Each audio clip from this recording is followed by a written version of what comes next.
back to the Content That Grows podcast. I am here today with Kevin King, co-founder of 10speed.io. How's it going, Kevin? Pretty good, Nate. How about yourself?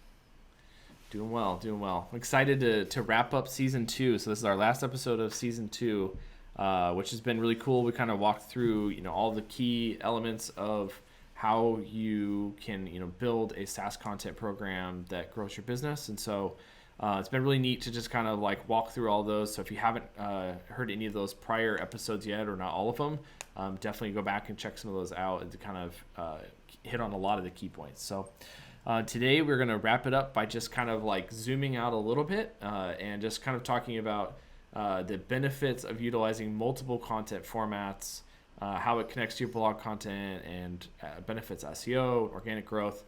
So thinking a little bit more broadly about content marketing and how your all of the kind of blog and SEO content fits in. So I think one of the big things to start, is really just kind of like understanding why it's important to use multiple media types in your content strategy.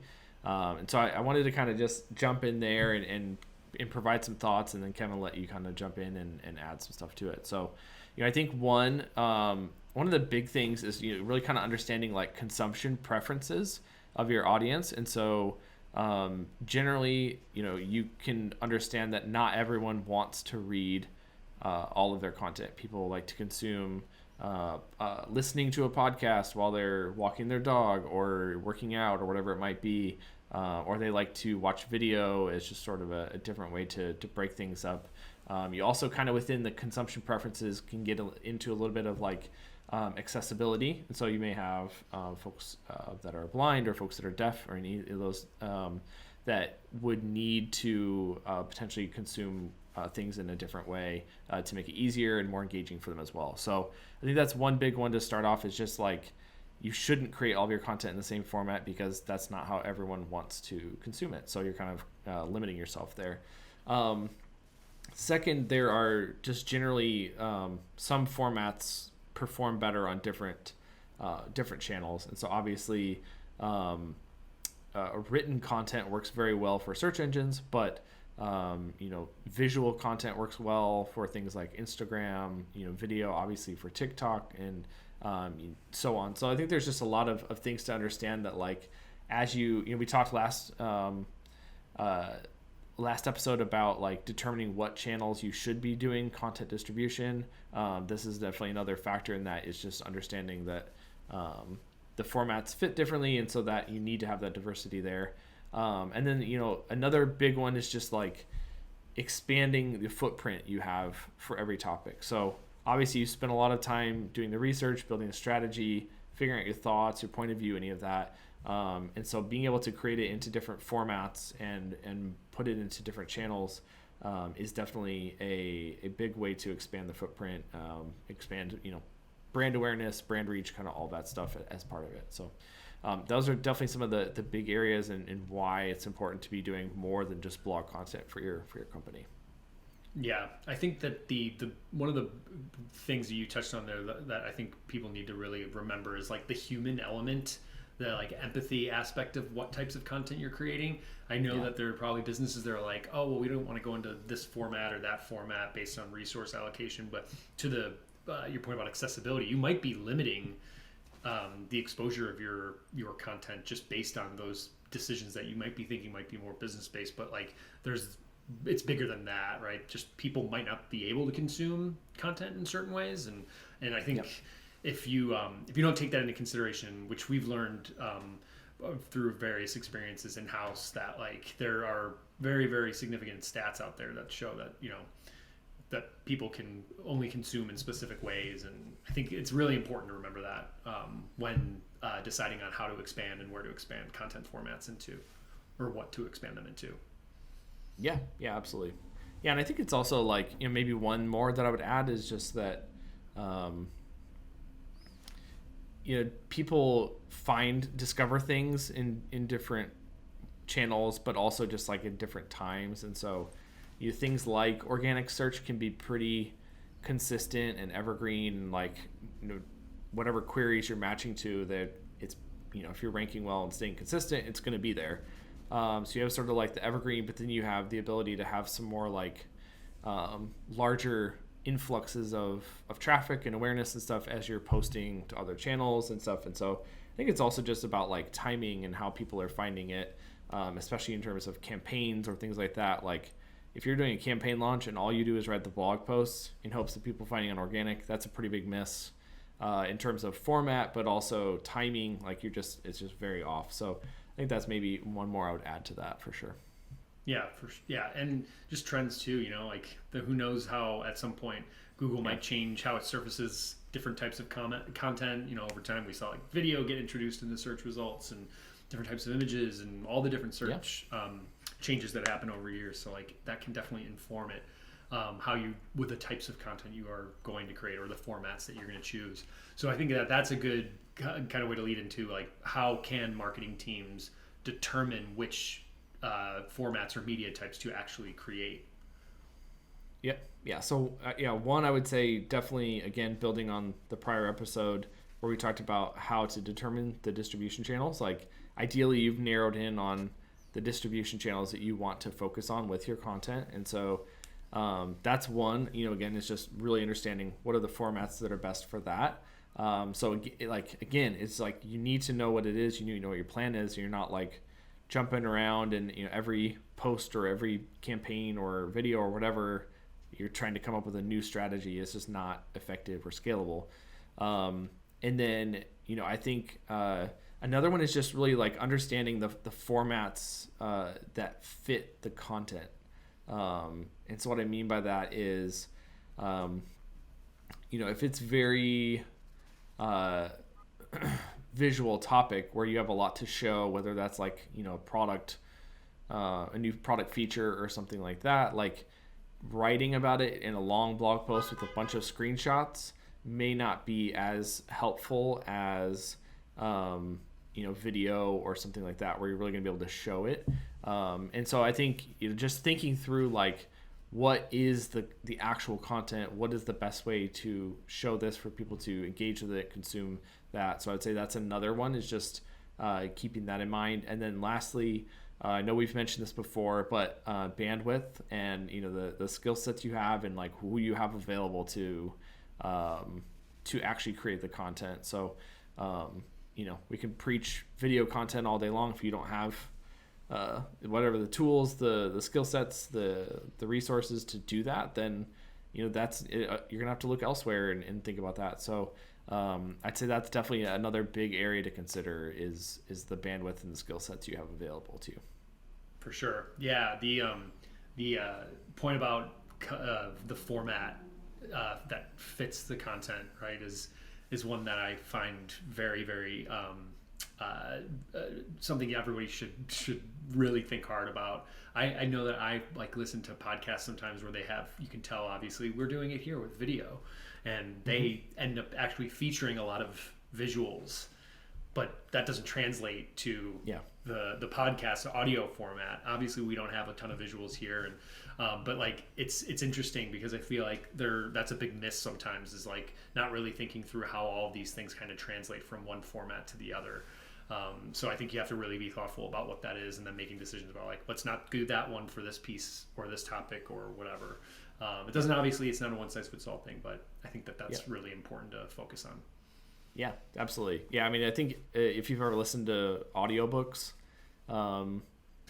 that you can, I've bailed on a couple pretty quickly and just been like, if I care enough about this, I have to buy the physical book, because books that have like a bunch of tables, like investing type books or whatever, where there's like tables of data, or I think I listened to Atomic Habits. Is it James Clear? That book, but I ended up having to buy it too, because it was like, I felt like every 5 minutes it was like, if you want this, you have to visit this website to download the assets, which is a smart way to do it, but it's, in the moment, you're just not able to engage with it in the same way as you are like visually seeing that in the book.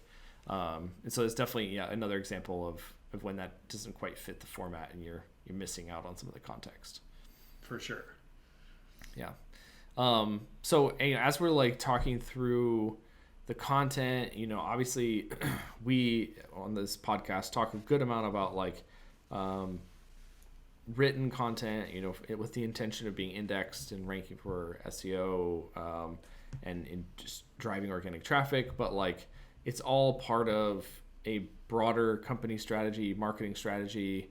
Content marketing is all encompassing of that. And so when you go to a company's website, they obviously don't just have a blog, unless they're very, very new company, they may. But so at some point, as the company grows, they have podcasts, videos, webinars, white papers, blogs, et cetera, et cetera. Maybe courses or certifications, things like that. How do you think about like organizing all of that content into a website, like just so that people can find it well and just so that it works well as the overall marketing strategy? Yeah, I think first and foremost, because everybody typically starts off with a blog, right? And as you add more formats, then the website grows. Navigation is so important. So like just a clear and clean navigation experience, right? The top nav, the bottom nav, footer nav, however you want to call it, like is so critical to making sure that like people understand where these things are and how to get to them. You see it a lot nowadays with like, a blog evolving into more of a like learn navigation element. And then there's within that, your podcast, your videos, your courses or whatever. And there's tons of different formats that you can house in that. But that's so important to strategically make sure that that's really clear. How things are organized and positioned so people can find them and understand what they're getting.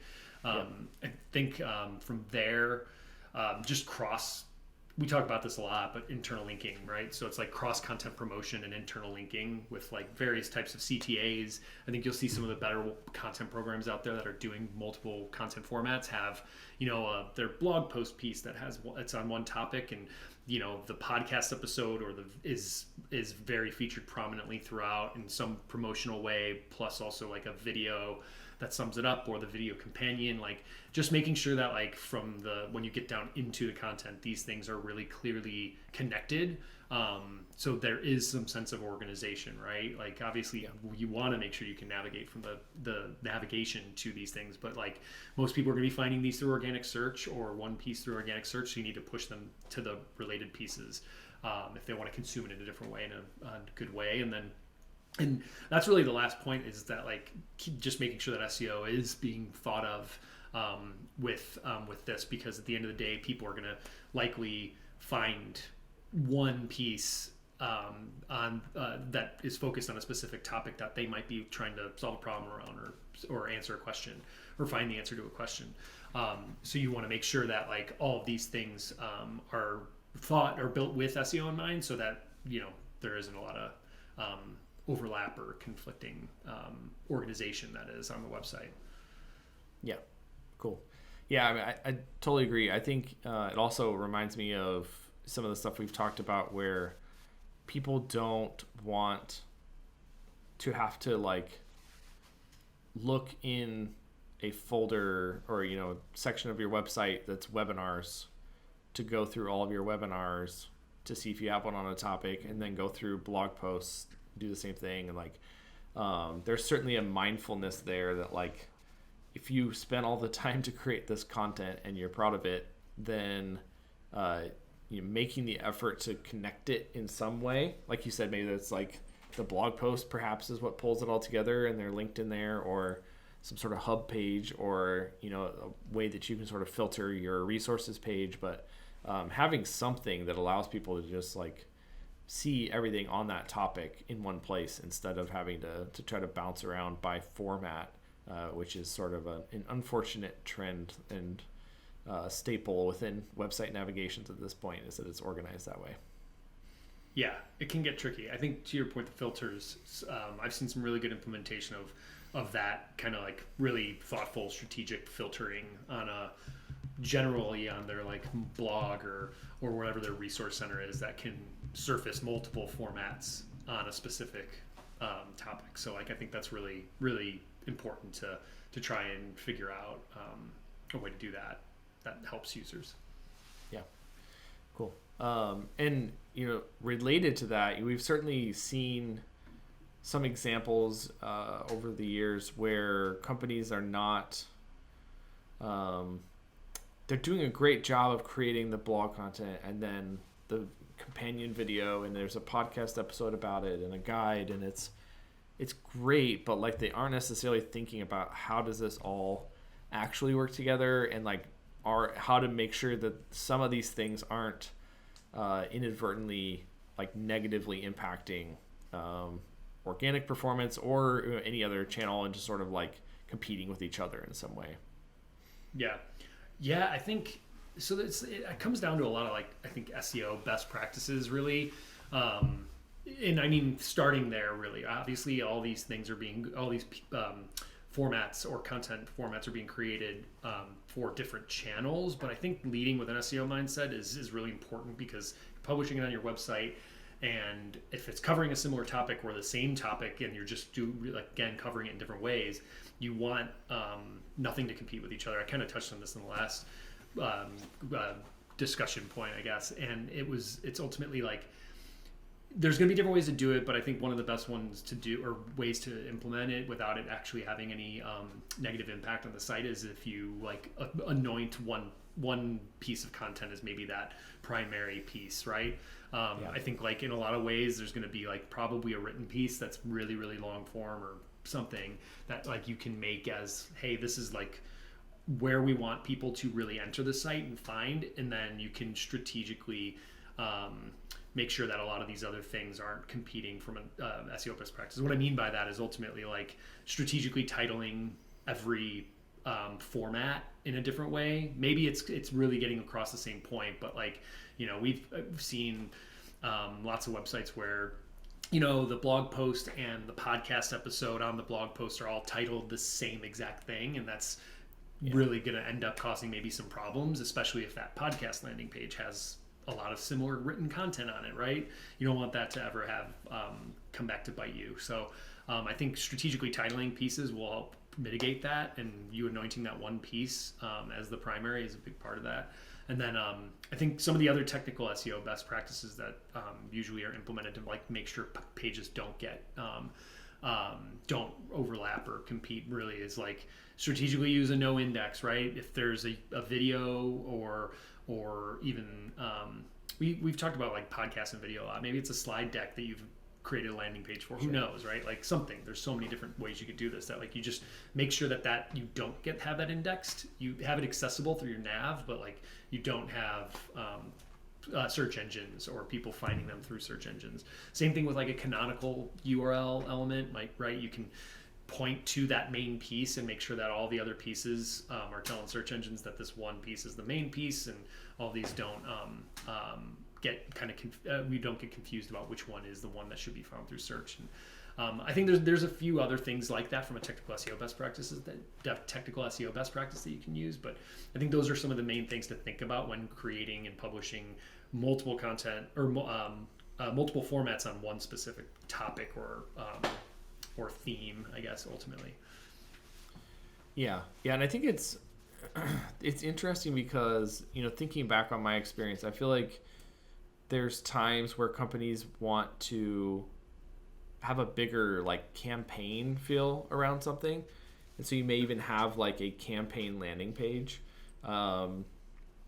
that's got a whatever clever slug that sort of there's the URL that matches the whatever the name of the campaign is, and it's well designed, and it kind of pulls it all together, and you have all of the different formats and everything. It's sort of like really handy, but I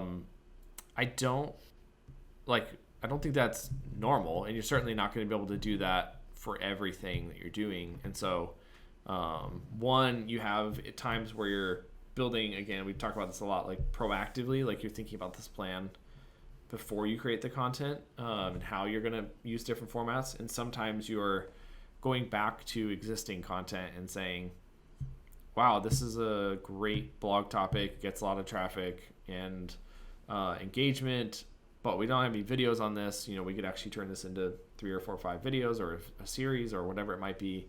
And that's just there's just all these different scenarios that just it's never one size fits all. It never you're never always doing the same thing when you're trying to do this inside of a company over multiple years. And so I think that, some of that's really helpful, and even just potentially going back and changing titles on some stuff to make that work.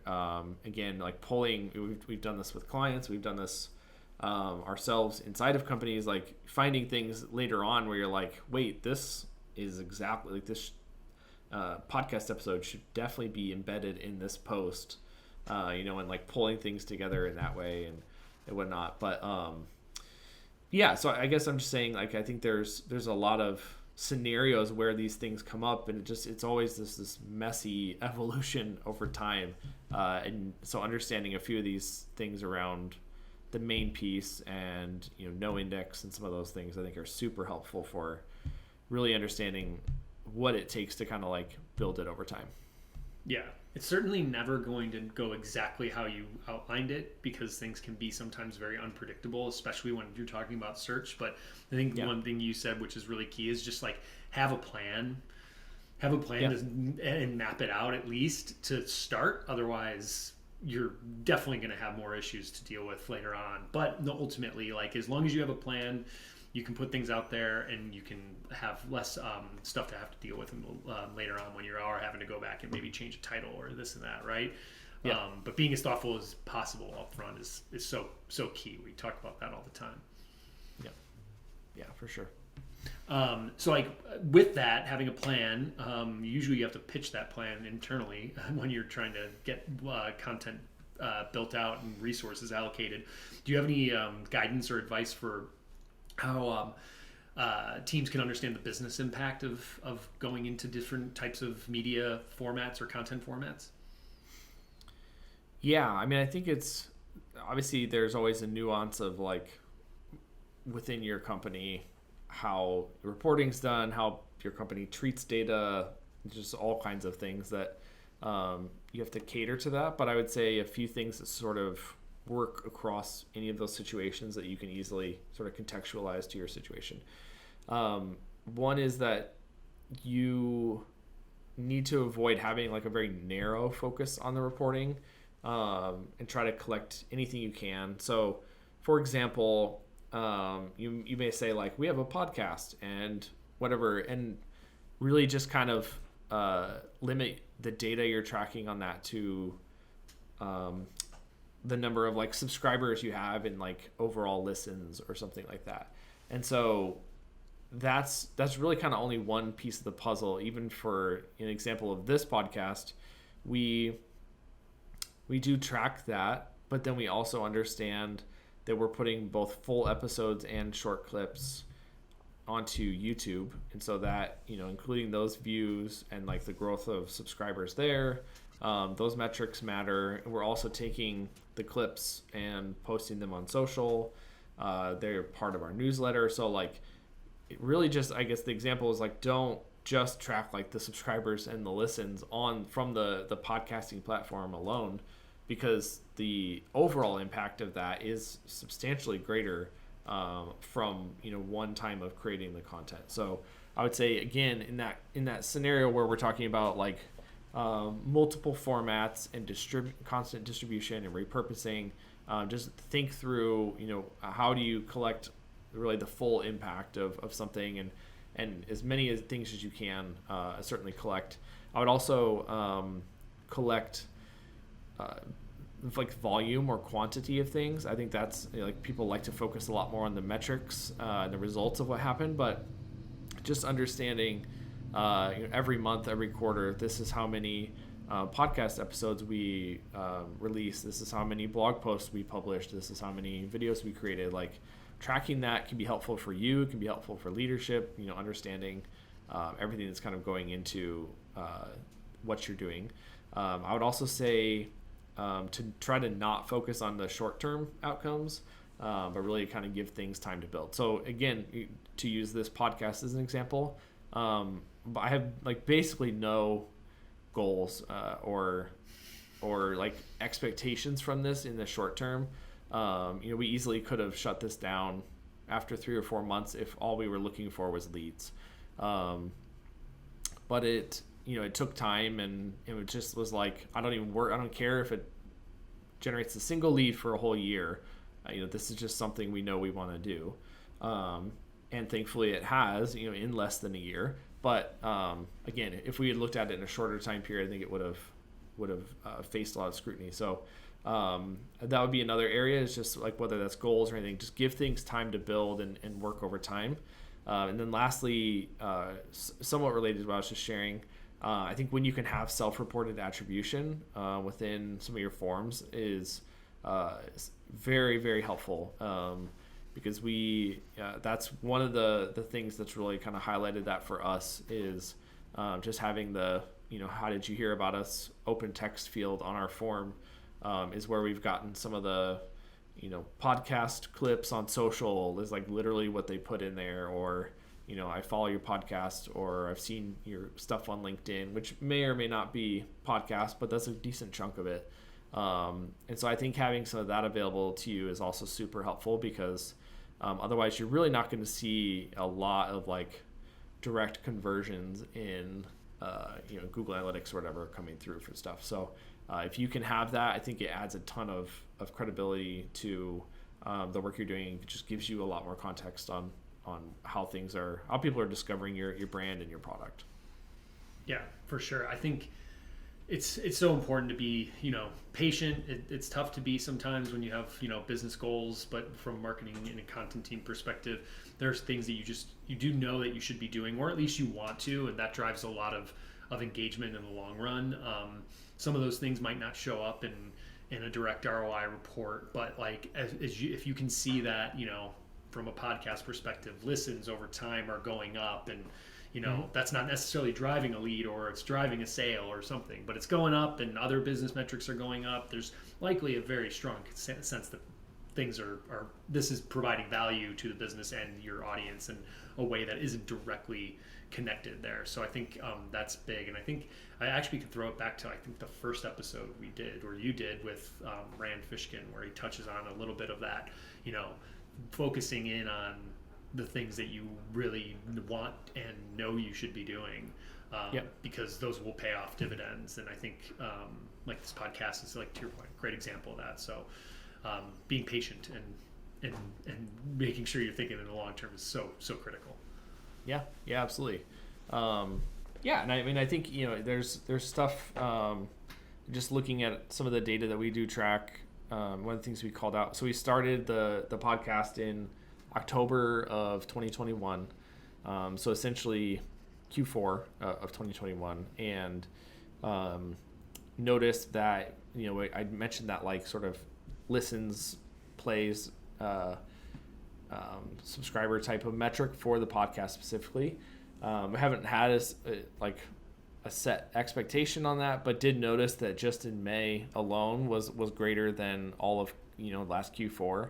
So again, it's not a huge number. That's slightly bigger than a small number, basically. So not claiming victory by any means, but to your point on just sort of seeing it grow over time, you're like, okay, like I can spot a trend here. I can see there's definitely growth happening here, which is great.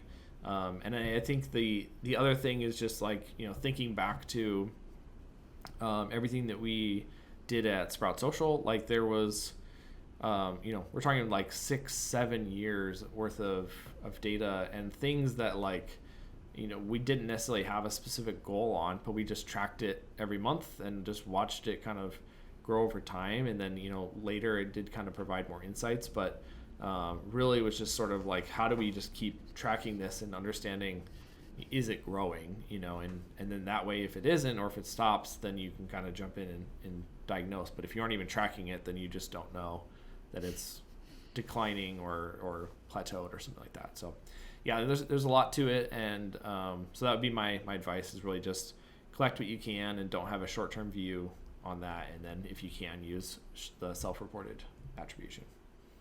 For sure. Yeah. It's all really critical to just at least have a good understanding of what matters to each content format, and you track that over time.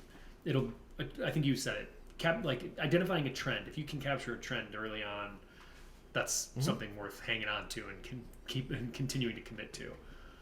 Yeah. Yep. Absolutely.